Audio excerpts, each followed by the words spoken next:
Hey, good morning, everybody. It's Fitness Friday, and I'm here with Director of Golf, Anthony Holder, and we are to talk about what is a very functional exercise. And when I say this, sometimes people squirm. What I want to talk about is the squat. Now, why is that a functional exercise? Well, what makes a functional exercise is it's something that you could do very easily as a child in your everyday activities, but that as you get older, it becomes more difficult. And so when you're talking about functional training, you're talking about doing things that bring back and restore part of your youth. And so the squat is not all or nothing, because when you get north of about 30 years old, you begin to think of that really as an exercise that you just don't want to do anymore. And so what happens is you further widen the gap between your actual potential and where you are. And so here's what we're going to do. We're going to talk about the squat and what it is. The biggest mistake and the thing that you've got to guard against and the thing that's going to allow you to start to actually embrace the squat is maintaining a tall posture. What I'd like you to do, Anthony, if you will, is just go ahead and sit down right there where you are. Just go ahead and sit right on that bar. Now, this is not super low for him, but this is a great starting point. Notice his elbows are out, and he's going to keep them out as he stands up. Let's do that for me, please.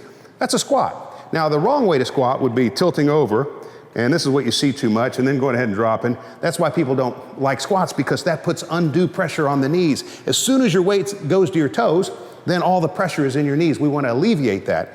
And let me see it again. We're going to keep the weight on the heels, drop the tail end back, and just touch while his chest stays forward. Again, please. Good, he's going straight up. Now, if he can do that at that height, all the better.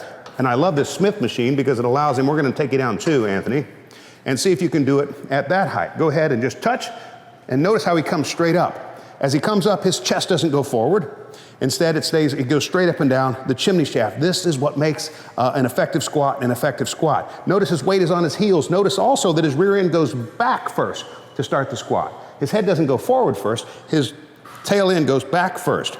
Now, as you do this, and as you want to progress with this, it's very natural to wonder if you can put some weight on there. Now, I've got a barbell here, and I do not expect anybody this is a 45-pound bar, but I want to use this to illustrate a point. We're going to go even a little lower, Anthony. You're welcome. There you go. Good. All right, now notice this bar is in front. And the reason this bar is in front is something I'll detail in just a moment.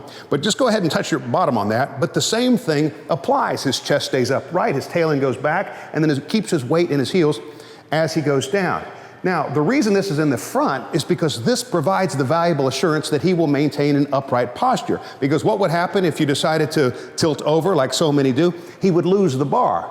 And so while often you see people putting this on their backside, on the back of their shoulders, that masks poor form. The best way to squat is to put that in front, keep the elbows out past the bar, simply go straight down, touch the bottom, keep your weight in your heels, and you are on your way to an effective squat. And so to wrap this up, what I want to tell you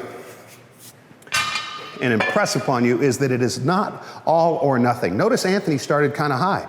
Go there, see if you can keep your chest high, and once you can do that with something approaching consistency, drop it gradually, and you'll be on your way to some squatting, and you will lose that aversion you have for this exercise that you may have regarded by this time as just something that is in your rear view mirror. All right, thank you, Anthony. We'll see you next week.